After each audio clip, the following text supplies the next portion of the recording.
first we are going to begin with the definition. So what are prepositions? Prepositions are basically the short words which are used to link words or phrases within a sentence. Generally, the prepositions are used to represent the relationship within a sentence. For example, I say on, in, above, beyond. All these are examples of prepositions. The next concept that we are going to study is complex preposition.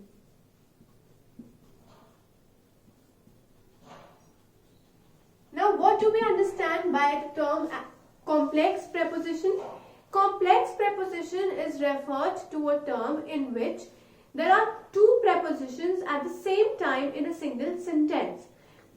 For example, you did not live up to my expectation.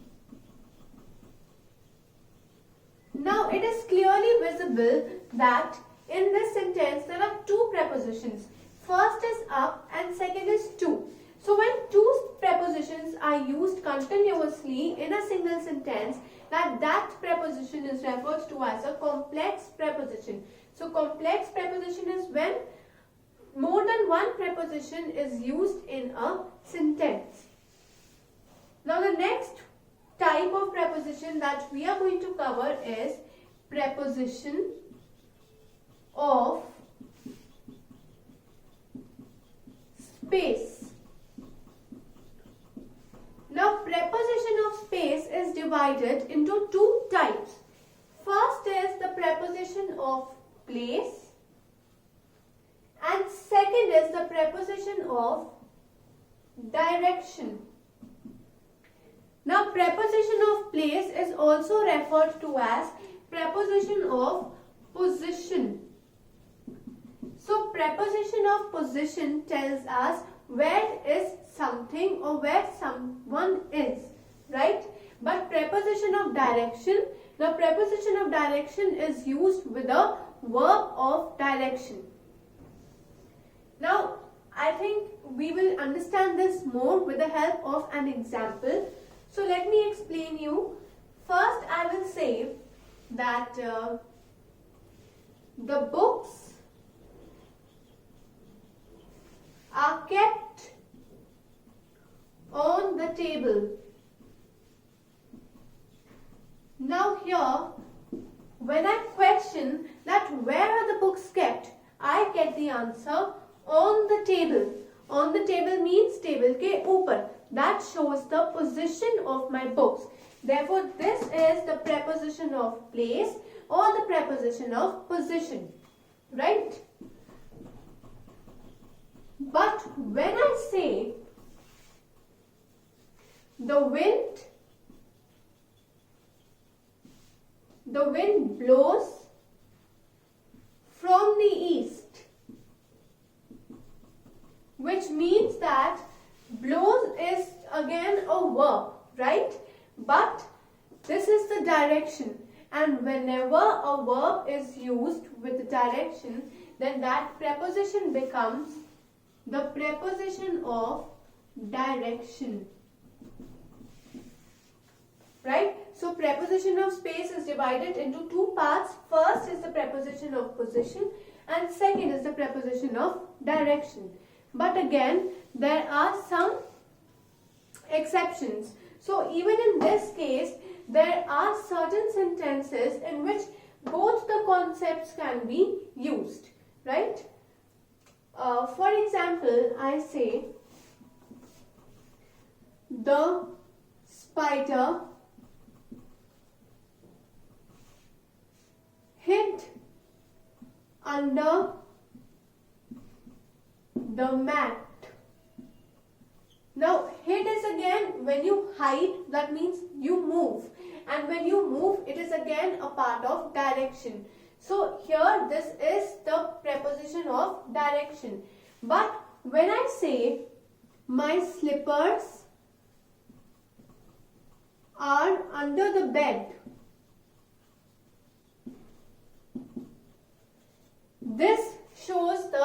position of my slippers.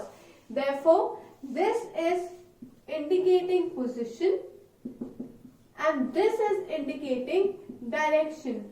But the same type of preposition is being used, that is under. Now, under can explain the concept of direction, and same concept of under can be used to explain the concept of position.